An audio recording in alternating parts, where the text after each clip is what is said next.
Con la pancia piena degli ottimi arrosticini del Mucciante e con questo fantastico paesaggio torniamo a parlare dei 5 pregi, dei 5 pregi della Triumph Street Triple 765 RS. Pregio numero 1, il faro.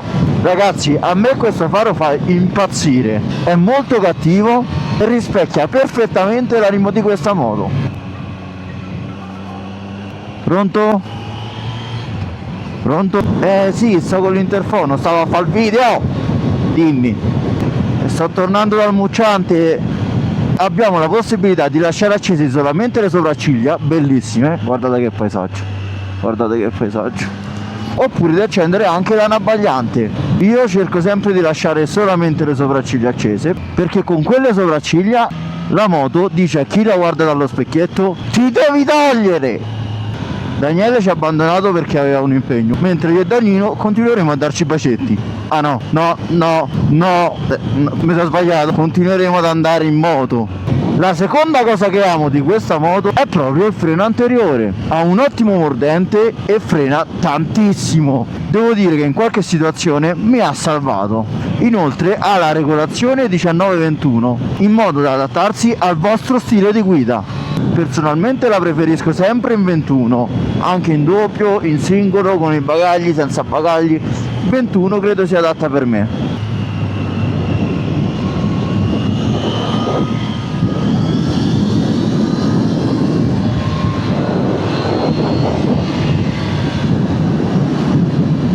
Un uccello ha appena tentato di uccidere Danilo, l'ha proprio puntato e gli è andato addosso. È andato male l'uccello però.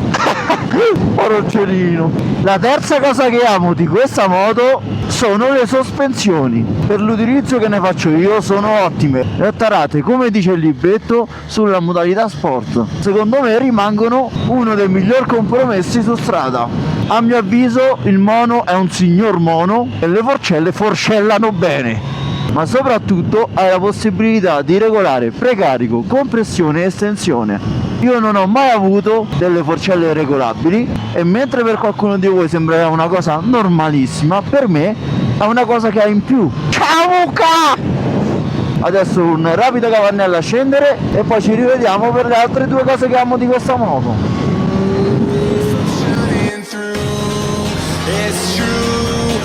You let the light shine through for you, for you, for you, for you, for you, for you, let the light shine through.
Ah, che bello! Ce le siamo proprio godute, le abbiamo pennellate per bene. Sta a parlare! Ma ora torniamo a noi. La quarta cosa che amo della Street, il motore. Prima di lei avevo un KTM Duke 890, un animale, che però avevi solamente una modalità di uscita, col coltello fra i denti. Non la rimpiango, l'ho comprata apposta per quello. Una coppia assurda che però non mi faceva più stare tranquillo. Non so perché, ma non mi stava piacendo più. Ho iniziato a viaggiare, spesso andavo in doppio e il KTM cominciava a non rispettare più i requisiti che richiedevo. Lei invece sì ha un motore potente, che però erogandola con il suo 3 cilindri non ti fa stare con il pensiero che da un momento all'altro se lo apri troppo il gas potrebbe lanciarti. Non credo che lei sia meno cattiva, ma credo che sia solamente differente dal KTM. Il Duke era una moto da teppista, improntata su una guida, mi permetto di dire, sporca. Per sporca però intendo che potevi entrare di traverso, uscire su una ruota, ma per il mio tipo di guida poi cercavo una moto più affilata, che avesse più una ciclistica da sportiva, ma che mi permettesse comunque di fare tanti chilometri. Io sono attratto dai 1000, ma per vari motivi sono ricaduto su di lei. Magari un giorno vi racconterò perché ho scelto proprio la street, ma quello che posso dirvi è che non me ne pento. Brava, brava, brava. La quinta e ultima cosa che amo della street, il prezzo. Secondo me è un prezzo più che accessibile per la dotazione che offre.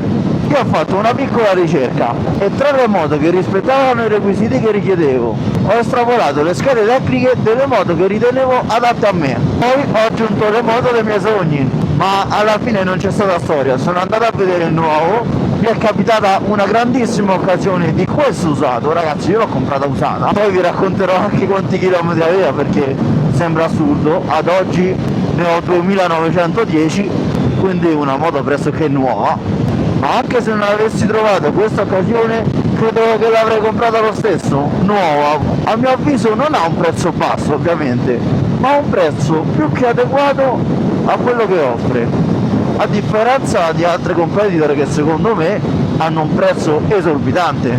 Voglio sapere la vostra, scrivetemi nei commenti con gli stessi soldi cosa avreste comprato voi e anche il perché ovviamente. Credo di avervi detto un po' tutto di questa moto. Noi ci spariamo questo rientro, un saluto da me e questo è Scappato di casa.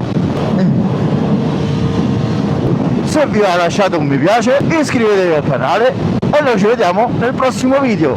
Ciao! Yahoo! Deficiente. Dani! Oh!